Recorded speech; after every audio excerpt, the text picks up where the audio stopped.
Hey everybody, welcome to StraitjacketWhiteRabbit. My name's Adam. This week we're going to be going over the Villisca Axe Murder House in Villisca, Iowa. Now, for those of you who don't know, this happened a long time ago. This actually happened back in 1912. It was between June 9th and June 10th, from midnight on the 9th till 5 a.m. on the 10th is when the actual murders happened. It happened to the Moore family. The father, Josiah, the wife, Sarah, and the kids were Herman, Mary, Arthur, and Paul. And two neighbor children, Lena and Ina, who were 12 and 8 years old, respectively. Now, what happened is after a church social, I guess you could say, the family came home. They ate some milk and cookies, is all we really know, legitimately. And at some point, they went to bed.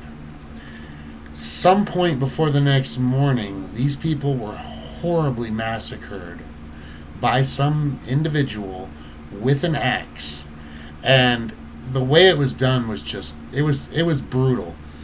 Let me tell you what happened. Long story short, the neighbor's wife woke up at around 5 a.m. and she began to do her morning routine, hanging out her laundry, things of that nature. And by 7 a.m., she noticed that none of the next door neighbors had come out to start their chores. So she went across to the Villisca house and was knocking on the door, not getting any answers.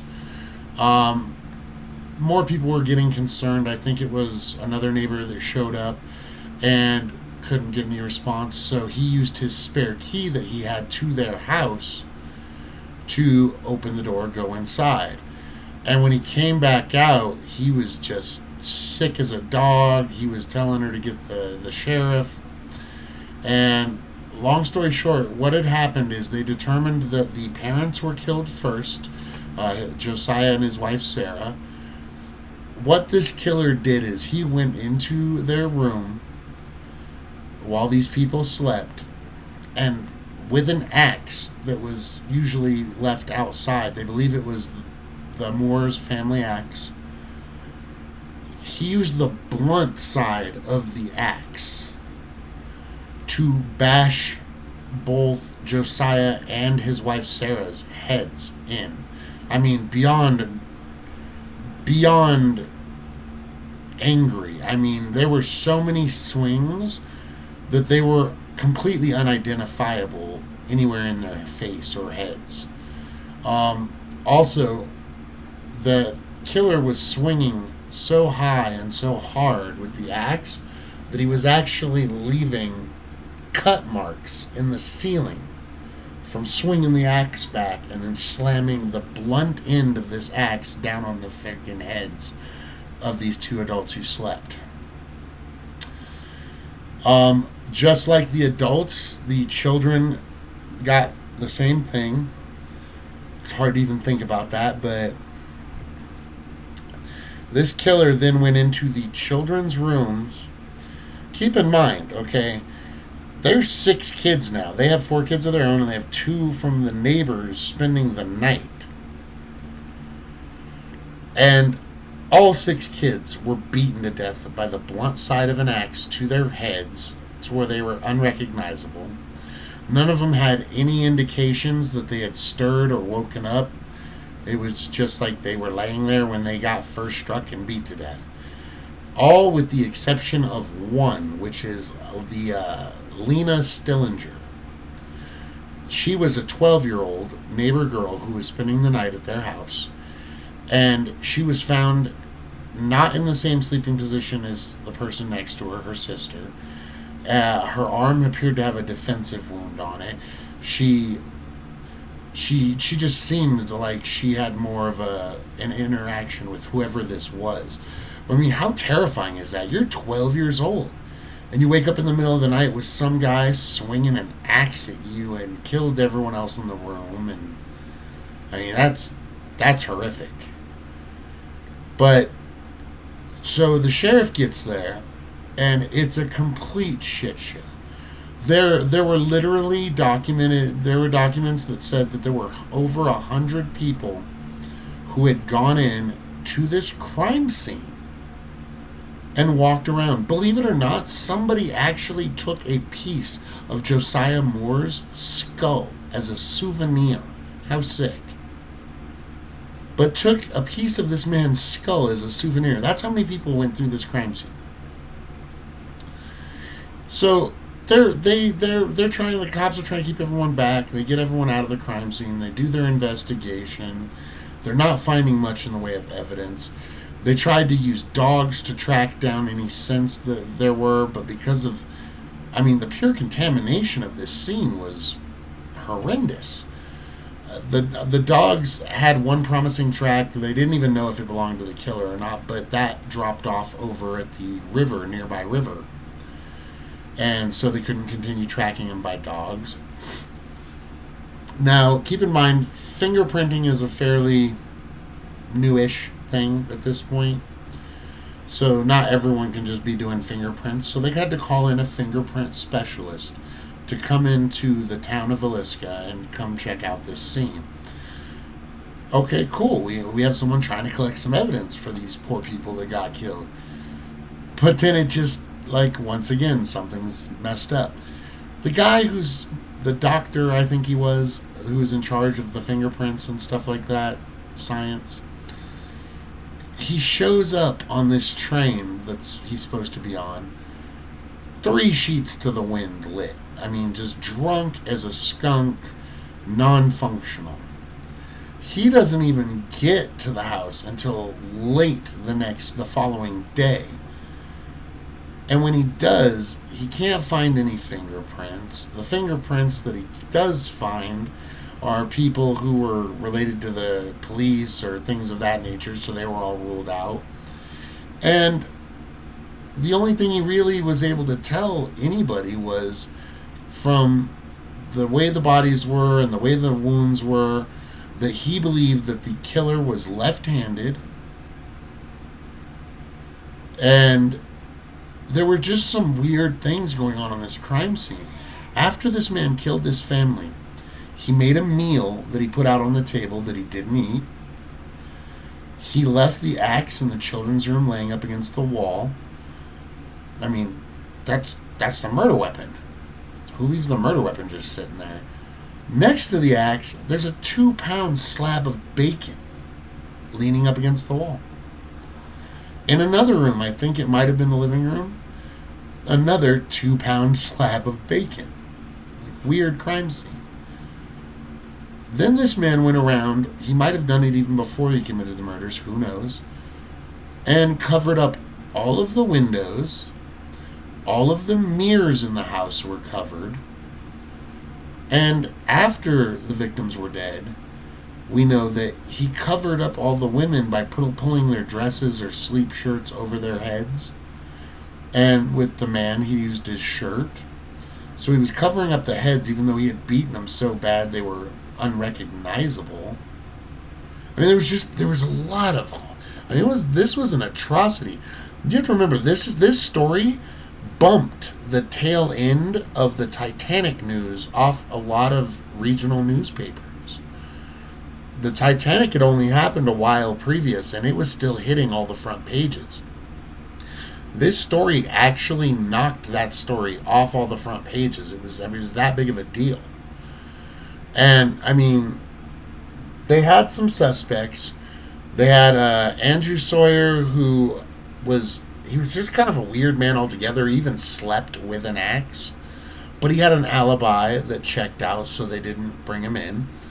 There was Frank Jones, who was the former boss of Josiah Moore. Josiah Moore left the company that he worked at with that guy, or for that guy, to start a rival company and took some of the business from that man's company. So there was a motive there. And a lot of people didn't think that Frank Jones was the type to kill someone, so he thought he would hire someone instead. Also, there was a rumor that Josiah Moore had slept with Frank Jones's daughter and had an affair with his daughter, basically. There's no real proof of that. So the guy everyone thinks did it or the guy everyone thinks that Frank Jones hired, is a man named William Mansfield. He was already on the radar of local governments as being a possible suspect in a string of axe murders along a railway that happened to go right by town. So, I mean, definitely some possible suspects. The next suspect was a priest. I don't remember his name, but he was known to have mental issues. He was a sexual deviant. He was actually the priest was actually the only man tried for the crimes of murder. Unfortunately, he was actually tried twice. The first time there was a hung jury, and then the second time there was an acquittal. Henry Moore is the last suspect, and he was actually, shortly after the Villisca murders, convicted of being an axe murderer and killing, I think it was his mother and his grandmother.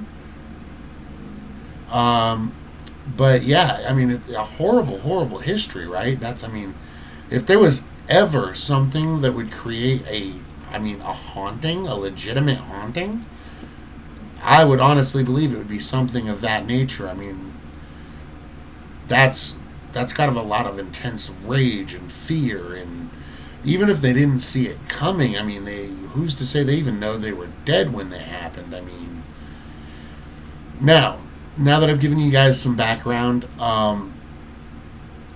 one of the main things that we're going to talk about on this is the paranormal side of it.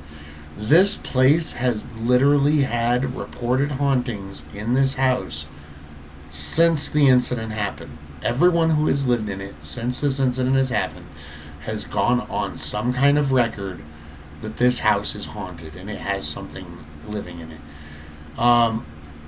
Skip forward to modern day, say 70s till now.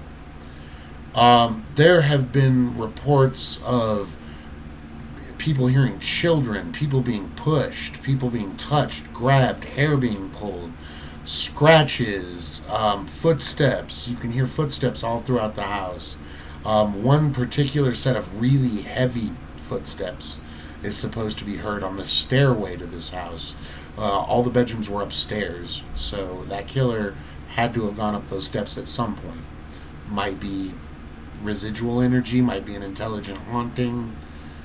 One of the creepiest things that I've seen was actually caught from Ghost Adventurers. They recorded an EVP, remember from my last video, that's electronic voice phenomenon, that was Class A. You can hear everything on it, and it very clearly says, "I killed 6 kids," in this deep, breathy voice. Like, it was creepy to listen to. I listened to that back and forth, listening to it whenever that show was on. There have been more recent than that. There was a paranormal team of just amateur paranormal investigators who went to this house, and sometime after midnight, this man, there's conflicting stories, so I'm going to have to do more research into it, but this man says that something stabbed him. He gets taken to the hospital. The hospital determines it was a self-inflicted wound.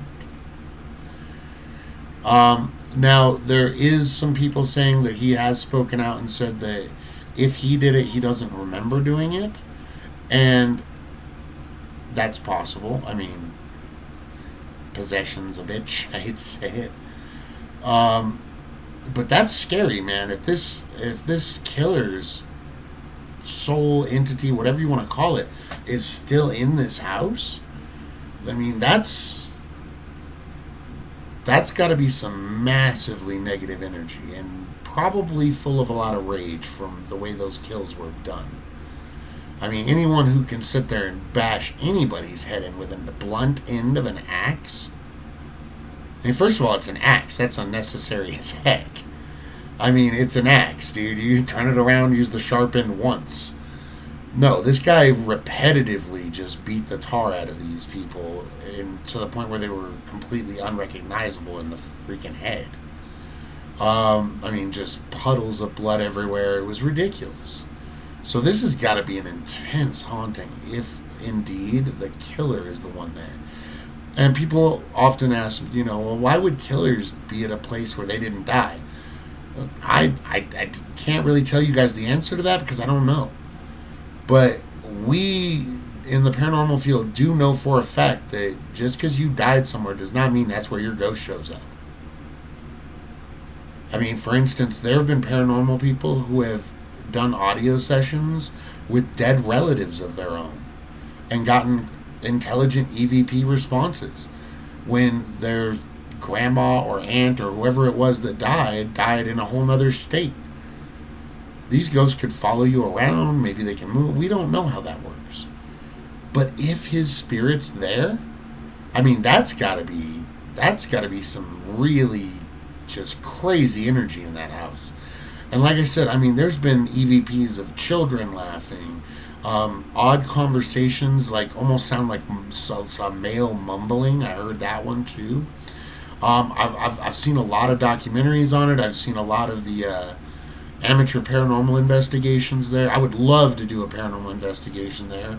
Unfortunately, I don't think that that's going to come anytime soon because they got popular on the television show for their hauntings. They're charging a rather large amount of money to go do that, so we'll see about that later down the road. But yeah, I mean, now here's the other thing. In this house, there were people who reported seeing shadow people. Once again, I talked the other day about this, and I don't know if all shadow people are demons or if some of them are ghosts and some of them are demons. There are things called shapeshifter shadow or people shape-shifting people who look like shadows. There's actually been numerous stories about them written over the years. And, I mean, could this have been a demon possessing a person and now that spirit is back in this house? I mean, maybe that's why whoever it was went mental and killed everyone. Maybe he was just a disturbed individual who needed psychological help. We'll never know. But the point is whoever did this never got held accountable. They committed this crime and got away scot-free. That alone has got to do some psychic damage, man. If that's not an intelligent haunting there, it's for sure going to be a residual haunting for probably ever. Because that's just a lot of psychic energy being released at that house. You got to imagine, man. 6 children, 2 adults, someone so angry that there was like 20 or more strikes per victim. I mean, that's a powerful moment to imprint somewhere with a lot of negative energy. So, I mean, it's kind of interesting to read about all this and learn about the history of the area. Another thing, Villisca. A lot of people, if you ask what the name means, they're like, it means sunshine and something else, or it means this. One of the Native American words that were used in that area at the time that town was built, they have a word, Waleska, with a W, Waleska, which meant cursed land or evil land. So, I mean, could it be the land that caused this event? I'm a firm believer that, man, there are negative energies in this world that can severely affect people's mind states, moods, everything. It could have been a lot of things. But, hit me up in the comments and let me know what you think about the story, what you think about who the killer might have been of the suspects. If you know any tidbits that I didn't bring up here that were part of the story, let me know that as well. If it's something I left out on accident or I just happen to forget. It's been a while since I've done a very in-depth thing. I've watched a couple things here and there recently on it. But, I mean, it's a really interesting case. If you've not heard of this case before, do some research. There's dozens of books written about it. There's like 2 or 3 good documentaries on it. The rest of them are kind of cheesy. I tend to stay away from the ones that turn it into a horror movie. Although I love horror movies. But, yeah, but there are some good documentaries and stuff on it out there with some really thorough, detailed information. But For me, man, I've got to say, I believe that this house is not only haunted, but from all the evidence that I've looked at and all these different paranormal teams have collected and exposed to the public, that there's quite a few spirits there. It might be the whole family and the killer. I mean, I don't know how that works. But like I said, they've heard children, which, by the way, does not always mean that there's a kid around. There are entities that mess with people by pretending to be children. And this is documented and happening on several occasions to hundreds of different paranormal investigators. Like, just because you hear a child doesn't mean it's a child, but I'm saying that there have been children's voices heard there. Odd things that you wouldn't expect from an adult ghost. People have brought little toys to mess with, and the ghosts have played with them. There's been, there's just all kinds of stuff. People have claimed to have seen Josiah. A lot less people claim to see her, but some people have claimed to see Sarah, the wife. And of course, a few people have come into contact with something that they claim is seriously negative evil energy, which is whoever the killer is. We don't know because it was an unsolved murder. But there is a serious negative presence supposedly at this house. And my advice is to people who go into places like this, I mean, it's all fine and good. I'm an adventurous type person. I like taking chances. I mean, you guys, you want to take chances, but be safe. Don't go into something that intense for a first time group or something like that. If you don't know what you're doing, you probably shouldn't be going there and messing with whatever's in this house. And that's just the same warning I would give anyone. I'm not trying to tell you guys what to do. That's just the same warning I give anyone. If you're not prepared for the paranormal and to know it's around and feel its presence and be interacted with, you probably shouldn't be going to places like this as like a scare kick with your girlfriend. You know, really, I mean, I promise you, your girlfriend will like you better if you take her to a nice restaurant and somewhere more romantic than an axe murderer house.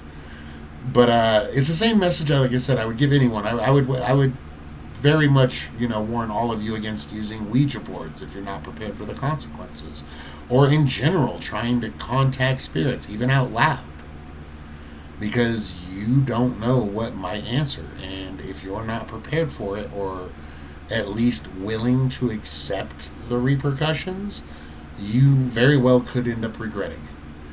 Now, that being said, I think it's amazing when you get responses from the other side. It is like the best feeling in the world almost, when you know that you're connected and making a conversation, for all intents and purposes, with an intelligent being you can't even see, whatever you want to call it, dead spirit on the other side, in the veil, whatever. Making a connection with something that you know is an intelligent spirit is just a crazy excitement, adrenaline moment that I love it. I think it's amazing. I think it's the best thing ever. And when I get back into doing this, I'm not sure anyone's going to be able to get me to stop. So, I mean, it's going to be fun. I have found where I want to do my first official ghost hunt at.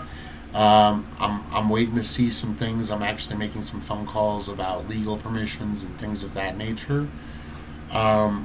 Just because I'm trying to plan out for possibly within a couple months. So I want to know the area, know where the things I want to check out are, things of that nature. But I mean, any of you guys ever go on a paranormal investigation,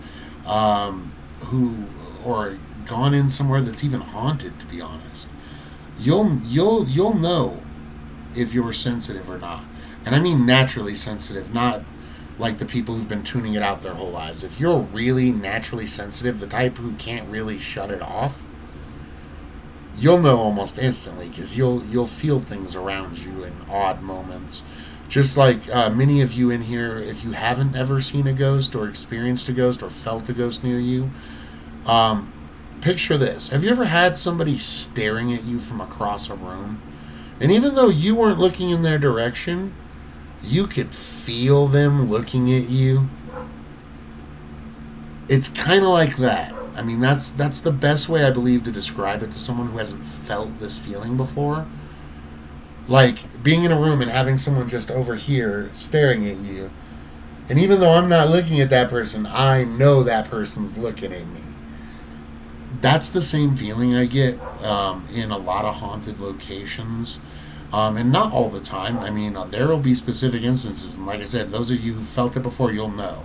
I mean, you know what I'm talking about. You'll walk into a room and you'll be like, yeah, it feels normal in here. Okay. And then 5 minutes later, you're like, what's going on?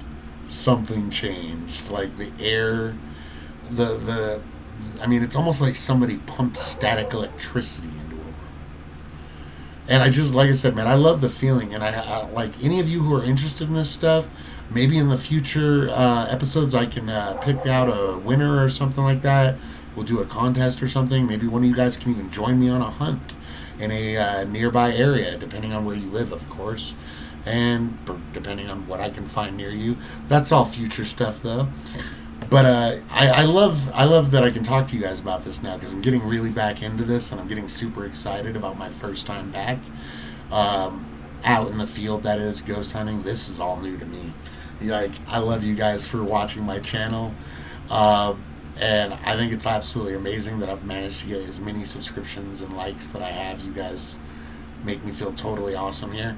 But yeah, I also want to bring my brother, for those of you who don't know, and those of you who do, Jay Dreamers. I really want to bring you, bro. I want you to come with me on my first investigation. Maybe even if not my first one, maybe my second one back. Depending on what your schedule looks like, of course, we'll work that out. But I think that would be awesome. We could do like a live feed, and if we don't have signal because of where this location is, then definitely just have both cameras up and running, and we'll make some great content to bring back to you guys. Honestly, though, that's pretty much it for the Villisca Axe Murderer house. Like I said, if you have any other things that you've heard about it, hauntings, experiences, paranormal groups I didn't mention, anything like that, just hit me up in the comments. I love to talk about this stuff. I read all my comments. So, yeah, until tomorrow or maybe the next day, I'll catch you guys later. Just remember, this is StraitjacketWhiteRabbit. I love you guys as viewers. I appreciate you all. Remember, you like, share, and subscribe. And go to Jay Dreamer's page as well. Check out his content. Amazing stuff on there. Anyways, you guys, have a good night.